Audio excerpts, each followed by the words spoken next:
is the North End. This is the North End.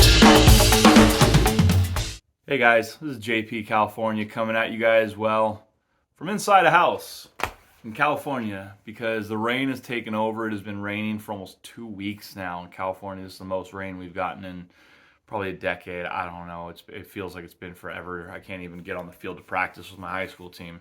So it's death for us. But it was not the death for Villa today.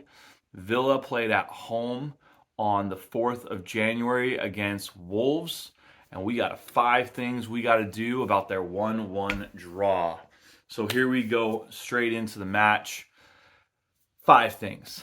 Aston Villa v Wolves. Here we go. Number 1, offensive set plays. Offensive set plays were buns today from Aston Villa. If you don't know what that means, it means booty hole. It means ass. It was terrible. It was very, very bad.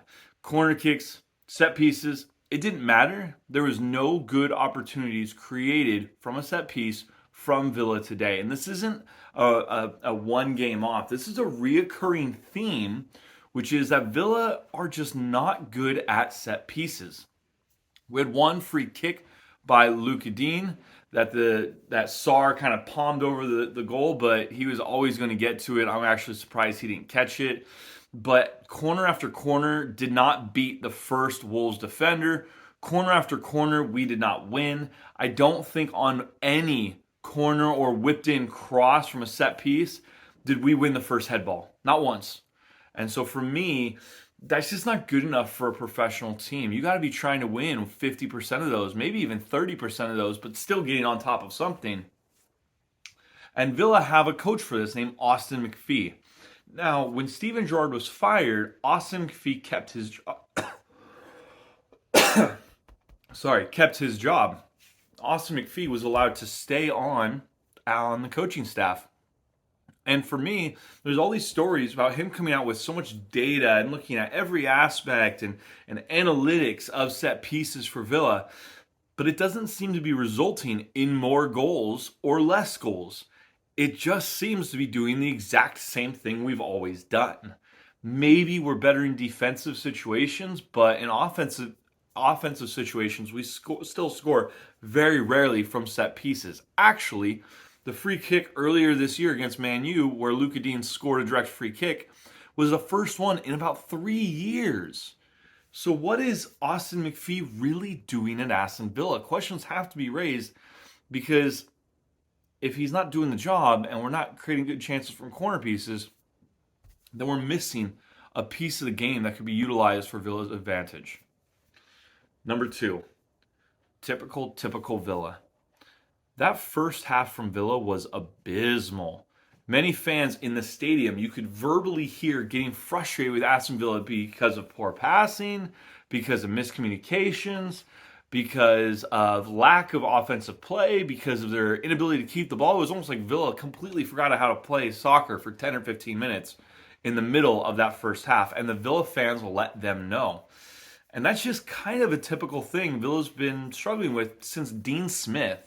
And that is, they only play really half the game. So Villa really need to check themselves, or they're going to start to lose more matches because they really struggle to get full game performances out of them. This is a major issue for Emery.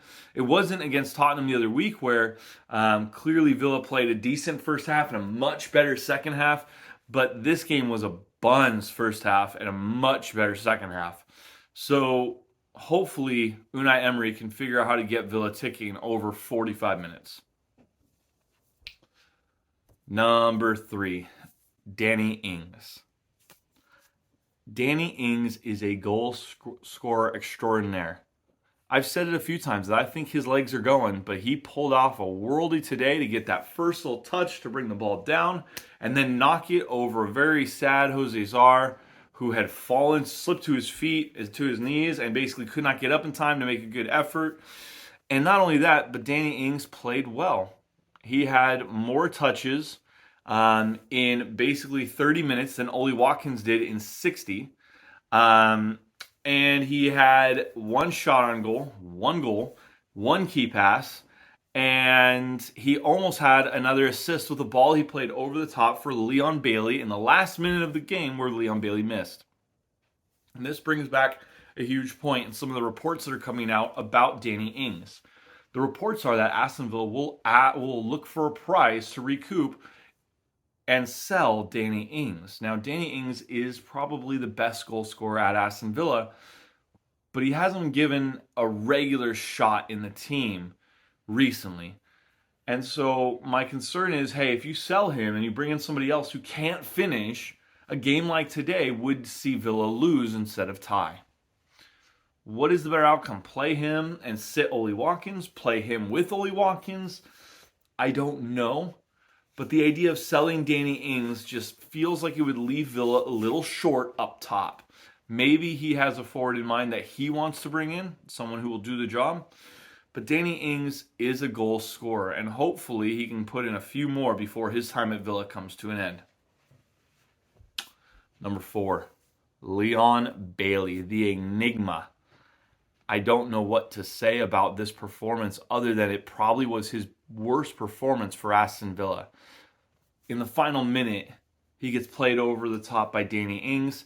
He touches it down, the keeper comes, he beats the keeper, and then with an open net on his weaker foot, scuffs it wide. Not only that, but it was a soft shot at that. If he had hit it on frame at that pace, I think the Wolves defender would have cleared it. He pretty much let 3 points slip through his fingers by himself. And for all the kind of hatred towards Ollie Watkins, Leon Bailey has missed almost the same amount of chances. He hasn't been playing that well in the last few games, and today's game was abysmal.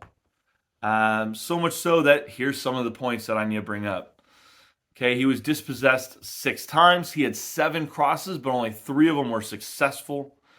And the biggest thing for me is, in watching him, he seemed to always need to take 4 or 5, 6 or 7 extra touches before he makes a decision on what he's going to do. How many times does he get into the 18-yard box and you think, shoot, cross, lay it off, and he takes 4 or 5 more touches before he's dispossessed? It just looked like he was trying to win the game all on his own. And for me, it's just not good enough from Leon Bailey. He just wasn't at par. Maybe he was mentally exhausted from the Tottenham game, but he just did not look it today.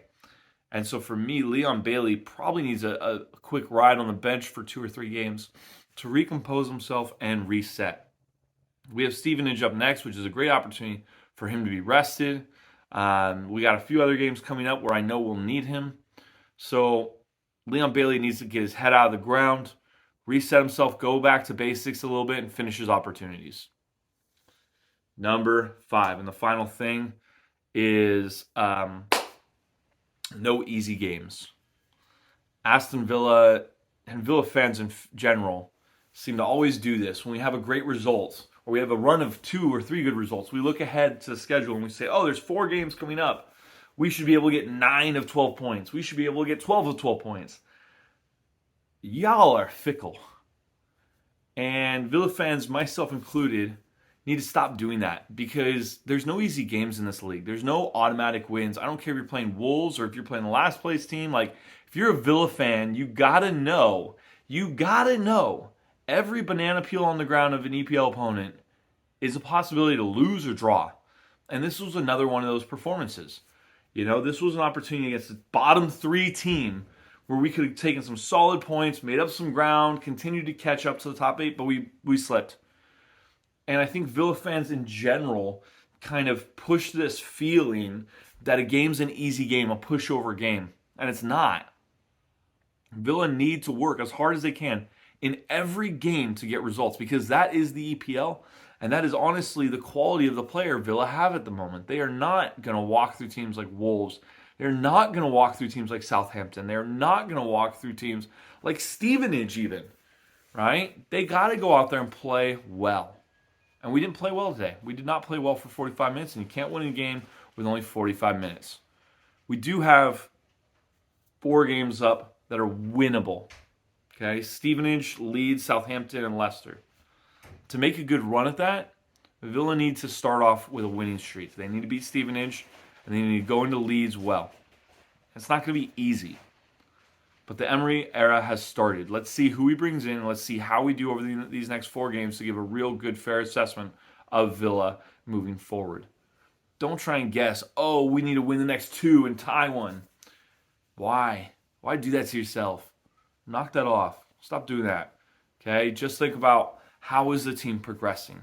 And for me, this match didn't look near as good as the Tottenham game. We did not cut Wolves open by any means. There's no moment in this game where I thought we were overwhelmingly more dominant. Okay, it looked like they did the reverse of what we did to Tottenham, which was turtle in a little bit, absorb pressure, and finally we got a goal. Maybe we could have gotten a second goal, but it was too little, too late. It was a good performance from Wolves' end, and maybe they should have had more goals. But Villa need to go into games, stop thinking they're easy ones. So there's no easy games in the EPL. Let's look over those 5 things, okay? 1, offensive set plays were buns. Number 2, typical Villa. Number 3, Danny Ings enigma. What are we going to do with him? Number 4, Leon Bailey, a game to forget. And number 5, no easy games. No easy games in the EPL. Guys, this is JP California signing out with our 5 things we learned about Aston Villa. Please like and subscribe to the video. Give me comments. I love the ones that are coming at me. Continue to tell us what you guys think and tell you guys and watch the videos and come after us and watch our podcast. Check that out. It's great stuff. So, it's me, JP California, signing out from the rain. This is the North End. This is the North End.